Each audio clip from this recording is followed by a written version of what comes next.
4 days after the Super Bowl in Indianapolis. I think it's pretty interesting that we're not even talking about the game itself anymore, but instead things that happened after the game. Gisele Bundchen's comments and Rob Gronkowski's dance moves. I start with Gisele because Brandon Jacobs, Giants running back, had some choice words for Mrs. Tom Brady after the game, saying that she should just stay cute and shut up.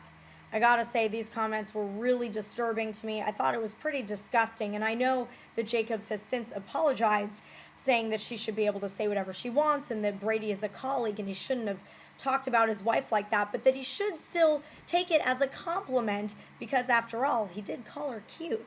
Well, sorry, Brandon. I think that was totally uncalled for. And no, it's not a compliment. But this isn't the first time Jacobs has spoken out of turn. Remember what he said to Rex Ryan after that Week 16 win over the Jets? He said, "Shut up, fat boy." I think we're seeing a little bit of a trend with Brandon Jacobs. He is a great athlete. He's a wonderful running back, and he runs angry, but that doesn't really give you the right to be angry in your everyday life. I think he might want to go talk to somebody about that, maybe work it out, because this kind of thing is just unacceptable. You have so much talent. Don't put your team in a situation where they have to constantly defend you and clean up your mess. It's just not cool. Now, moving on to Rob Gronkowski, who, as you guys probably have all seen the video, he was partying after the Super Bowl loss. It was a Patriots party put on by owner Robert Kraft. Both teams host parties after the game, win or lose. They're set up far in advance. It's really not a big issue. It happens every single year.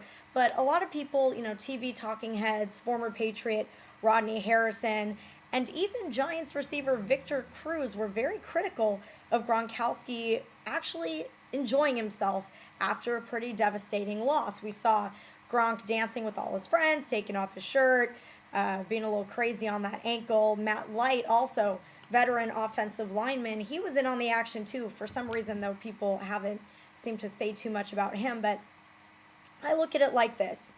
There was no crime committed here. Gronkowski didn't go crush 30 beers and get behind the wheel of a car. He didn't go out and get in a fight and beat some people up. He went and had fun with his friends. Everybody deals with loss differently, whether it's a loss in a sport, the loss of a job, the loss of a person. Everybody deals with it differently. These parties happen every single year, and maybe without social media and the new age of technology, I'm sure far crazier things have happened on behalf of a losing team after a Super Bowl. So I really don't think it's a big deal, number one. Number two, I was pretty bothered by the fact that Victor Cruz, who I love, he's a great athlete. I love his personality. I love his salsa. I really like the guy. I was bothered by the fact that he said, well, had I lost, I would have just soaked it in and been upset and stayed at my hotel and done all of these things. But you know what, Victor? You didn't lose. You won the Super Bowl. You went and partied and celebrated and had a great time. But interestingly enough, I remembered something. Victor was out celebrating after a loss once. Do you guys remember back in November there was a shooting at a New York City nightclub early Tuesday morning? Victor Cruz, another Giants player, some other pro athletes were all in this New York City nightclub when somebody was shot inside. Had nothing to do with those athletes, but nonetheless, he was there. Well, that was on a Monday night, early Tuesday morning, after a Sunday loss to the San Francisco 49ers. So Victor was out having a good time. 24 hours later, no one crucified him for that. It's not like he broke any team rules. He didn't break curfew. He was in the right. Well, so was Rob Gronkowski. That was the end of his season. A record-setting Pro Bowl season for a second-year player. This is the last time, just think about it, this is the last time that 53-man roster and practice squad guys, coaches, everyone, that's the last time that group of guys will ever be together all in the same place.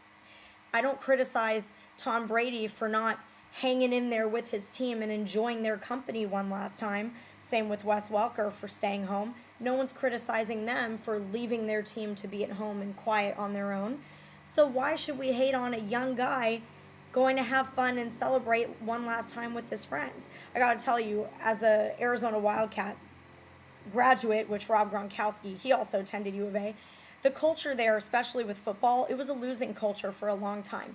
And there was a lot of partying we did after bad losses. I would argue those parties were significantly crazier and better, of course, than the parties after the win. When you win, I think there's a sense of relief, and you don't necessarily have to let everything go. You can just be content within yourself.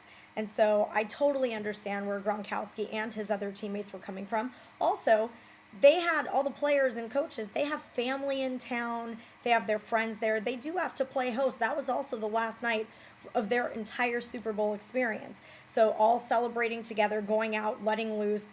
I really don't think it's that big of a deal. I think people might want to put themselves in the shoes of a 23, 22-year-old guy or girl for that matter, and just be a little more open-minded. So, having said all of that, I hope all of this post-Super Bowl controversy can just drift away. I hope the Giants can enjoy and revel in this experience. It was a wonderful game. So guys, go get your rings fitted, look cute, but I think it's time you shut up about the Patriots.